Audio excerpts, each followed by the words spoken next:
Баршаңызға қайырлы күн достар. Сіздерменен бірге Балнұр. Бүгін біз өте дәмді, сондай керемет, нәп-нәзік болып шығатын вупи пай тортын әзірлейтін боламыз. Міндетті түрде видеоны соңына дейін қарап, каналыма тіркеліп қоюды ұмытпаңыздар.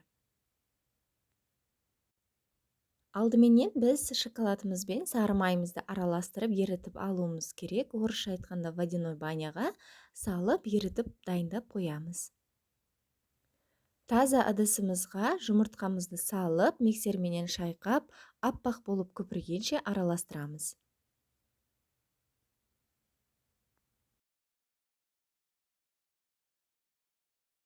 Ендігі кезекте біз үстіне шекерімізді құйып, шамамен 2-3 минуттай аппақ болып көпіргенше шайқайтын боламыз.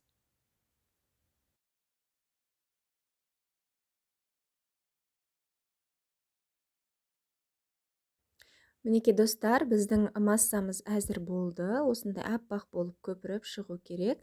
Енді біз құрақ ингредиенттерді араластырамыз. Ұнымызға қопсытқышымызды салып, ситаның ішінде осылай араластырып аламыз. Ең алдыменен біз осы жұмыртқалы массамызға жаңағы еріген сары маймен шоколадымызды құйып, жақсылап миксерменен шайқайтын боламыз. Шоколадымызды құйып отырып, осылай миксерді тоқтатпауымыз қажет, өйткені біздің жұмыртқамыз пісіп қалуы мүмкін. Сол себепті жылы шоколадымызды құйған кезде миксерді тоқтатпаймыз. Енді осы ситадағы ұнымызды аздаған мөлшерден қоса отыра тағы да араластырамыз. Бірден ұнымызды салмаймыз, себебі ол кезде арасында түйіршіктер пайда болып қалуы мүмкін. Ол кезде біздің қоспамыз дұрыс шықпай қалады. Сол себепті ұнымызды аз-аздан қоса отыра шайқайтын боламыз.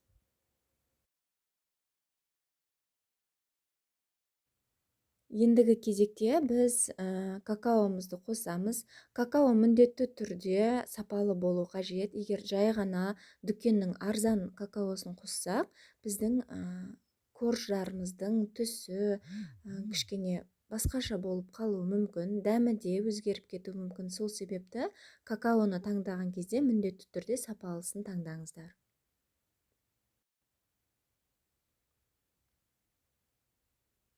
Мен осындай диаметрі 24-25 сантиметрлі форманың астыңғы бөлігін алып, шамамен 5-6 ас қасық көлемінде қамырымызды салып, рет-ретімен пісіріп алатын боламын.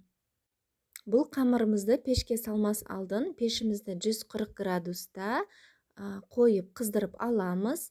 Әр коржымызды 7-10 минуттай, шамамен 7-10 минуттай қойып пісіріп алатын боламын.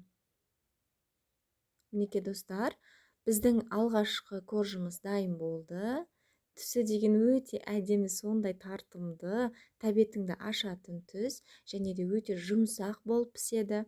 Және де біздің формамыздың астын майламай, осылай қамырымызды құйып құрғақ күйінде пісіретін боламыз.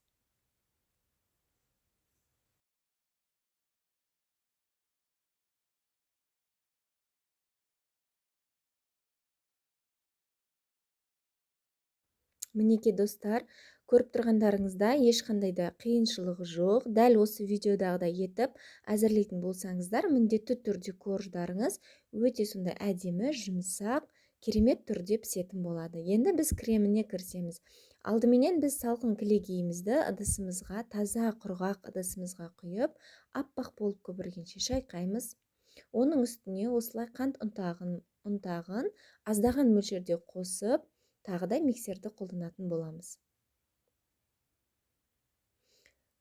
Одан кейін біз сүзбелі ірімшігімізді аздаған бөлшектерден қоса отырып, тағы да қоспамызды миксерлейміз. Өзінің формасын жақсы ұстауы қажет. Міне видеодағыдай өте керемет болып шықты. Қараңыздаршы, крем өзінің формасын жақсы ұстап келеді.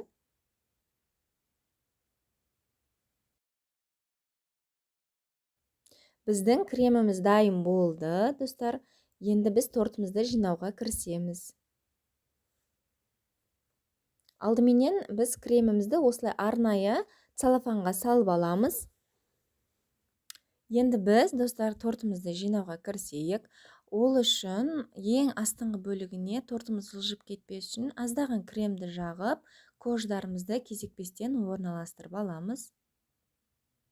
Мен әсемдік үшін, тортымыз сондай әдемі болып шығу үшін, осылай шет-шетіне кремімізді шығарып, томпақ етіп, орналастырып шығамын.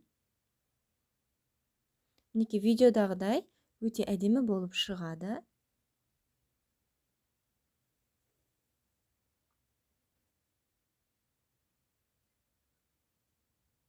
Бұл, достар, расымен де менің ең сүйікті торттарымның бірі. Міндетті түрде жасап көріңіздер. Дәл осы рецепт бұл өте сондай бір жасағаннан әдемі болып шығатын және де дәмі өте нәзік болып шығатын рецепт. Осы рецептпен жасасаңыздар, міндетті түрде торттарыңыз сондай керемет және жұп-жұмсақ болып шығады.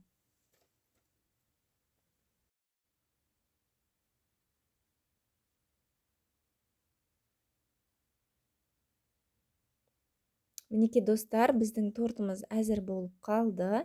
Ең үстіңгі бөлігіне осылай қалған кремімізді жағып аламыз. Содан кейін біздің шоколадымызды, еріген шоколадымызды, ганажымызды құятын боламыз. Мен ганаждың ингредиенттерін описаниеге жаза кететін боламын міндетті түрде. Осылай шоколадымызды жан-жағына ағызып, әдемі көрік беретіндей етіп орналастырып аламыз. Сіздер осылай шоколадты күйінде қалдырсаңыздар да болады. Әсемдеу өз еріктеріңізде. Бұлай жеміс-жидектермен әсемдеу міндетті емес. Мен үйде болғандықтан осылай жеміс-жидектермен әсемдеуді жөн көрдім. Біздің торттарымыз сондай керемет те жұмсақ болып шықты.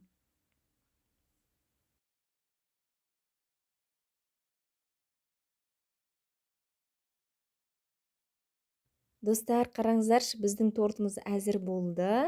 Міндетті түрде жасап көріңіздер. Өте сондай нәзік, жұп-жұмсақ, кез келген дастархандарыңыздың көркін ашатын торттардың бірі. Бұл өте оңай. Дәл видеодағыдай етіп жасасаңыздар, сіздерде бір жасағаннан осылай әдемі етіп пісіре аласыздар. Енді дәмін көрейік. Достар, менің әрбір видеомды жіберіп алмас үшін менің каналыма тіркеліп, колокольчик басып қойсаңыздар болады. Себебі алда әлі көптеген рецепттер салынатын болады. Міндетті түрде каналыма тіркеліп, кез келген сұрақтарыңызды комментарийге жаза кетіңіздер. Астарыңыз дәмді болсын, достар.